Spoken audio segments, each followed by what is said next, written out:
শরীরের শেষ বিন্দু রক্ত থাকা পর্যন্ত জুলাইকে ভুলে যেতে দিব না। রাজপথে বক্তব্যে উচ্চারণে যিনি ছিলেন বজ্রকণ্ঠ, আন্দোলনে তার জ্বালাময়ী কণ্ঠে বারবার প্রতিফলিত হতো সাধারণ মানুষের প্রতি গভীর ভালোবাসা এবং দুর্নীতি ক্ষমতালোভীদের বিরুদ্ধে আপোষহীন ঘৃণা। জুলাই গণ অভ্যুত্থানের সম্মুখ সারির এই যোদ্ধা চেয়েছিলেন দেশকে বদলে দিতে, কিন্তু এক হামলাকারীর গুলিতে নিভে গেল এই আপোষহীন তরুণ নেতার জীবন। এরপরই ওঠে ওসমান হাদিকে সমাহিত করার বিষয়। কেউ বলেন সংসদ ভবনের কথা, আবার কেউ বলেন কবি নজরুলের কবরের পাশে সমাহিত করার কথা। কিন্তু ওসমান হাদির ছিল এক ভিন্ন ইচ্ছা, চেয়েছিলেন বাবার কবরের পাশে সমাহিত হতে।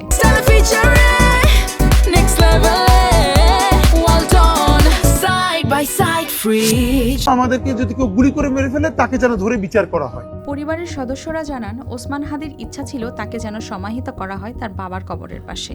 নিহত হাদির ভগ্নিপতি আমির হোসেন গণমাধ্যমকে জানান হাদির ইচ্ছে ছিল তাকে তার বাবার পাশে সমাহিত করার, তবে পরিবারের দাবির ভিত্তিতে এসেছে ভিন্ন এক সিদ্ধান্ত। রাজধানীর মানিক মিয়া অ্যাভিনিউতে বাদ-জোহর জানাজা শেষে কবি নজরুলের পাশে শহীদ ওসমান হাদিকে করা হবে সমাহিত।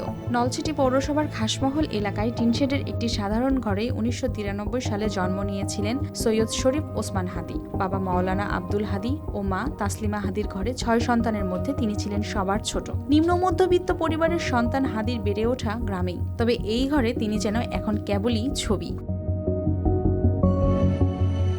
ঘাতকের গুলিতে চিরতরে বিদায় নেয়ায় শূন্যতার কালো ছায়া নেমে এসেছে তার গ্রামে।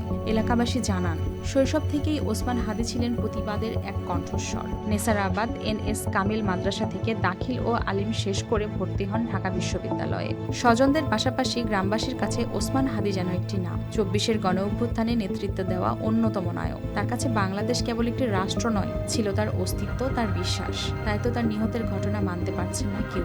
আমাদেরকে গুলি করার আগ পর্যন্ত কোনো কিছু আমাদের গায়ে লাগে। শাবনাজ শারমিন, RTV।